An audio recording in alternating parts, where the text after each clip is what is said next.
The mark of the beast finally explained. A global city skyline with technological screens flashing, the mark of the beast. For centuries, it's been a mystery. For many, it's a terrifying, enigmatic prophecy, tied to apocalyptic visions from the Bible's book of Revelation. But what does it really mean? In this video, we'll break down what Revelation 13:18 and other Bible passages tell us about this dreaded mark, connecting ancient prophecy with today's world. The beasts of Daniel and Revelation.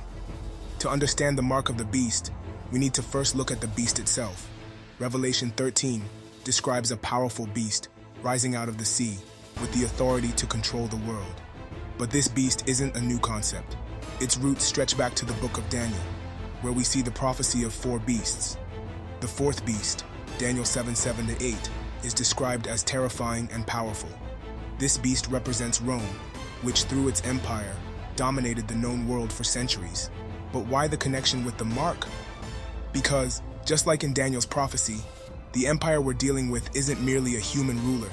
It's a system, an evil entity that enforces global control, one world ways.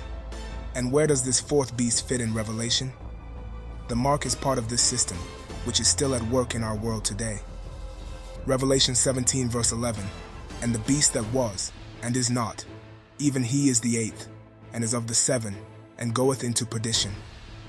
The fire from heaven, drones, and modern technology. Now let's talk about the fire that comes down from heaven in Revelation 13:13.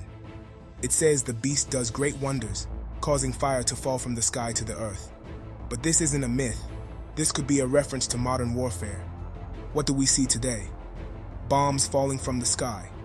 And even more so, drones. The United States, one of the most powerful military forces in the world, has the technology to send drones to the farthest corners of the globe, striking from the skies with pinpoint accuracy. Could this be the fire coming down from heaven, as described in Revelation? The beast has the power to strike down from above, and it's not just limited to military force. The influence of this power can be seen everywhere, from politics to economics, where global systems are controlled by a handful of elites. The mark, a payment system. But what about the mark itself? Revelation 13:16-17 says, "He causes all, both small and great, rich and poor, free and slave, to receive a mark on their right hand or on their foreheads, so that no one can buy or sell except one who has the mark." The mark is tied to commerce, a global system of buying and selling. It's not just a tattoo or a microchip. It's a payment system, a universal currency.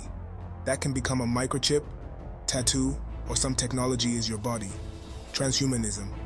In the world we live in today, we're already seeing this shift. Digital currencies, blockchain technology, and global payment systems like cryptocurrencies are pushing us toward a cashless society. People scanning QR codes, using digital payment systems. Without this mark, you will be shut out of the economy. Whether you're rich or poor, it doesn't matter.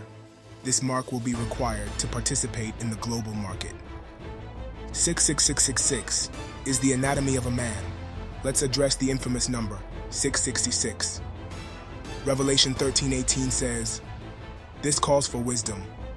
Let the one who has understanding calculate the number of the beast, for it is the number of a man, and his number is 666. What does this number represent? Some believe it's a literal number tied to an individual's identity. But here's something interesting. The number 666 could symbolize the human body itself. If we break it down anatomically, 6 refers to the 6 major parts of the body: 2 arms, 2 legs, a head, and the private area. It could be a symbolic representation of the complete human form.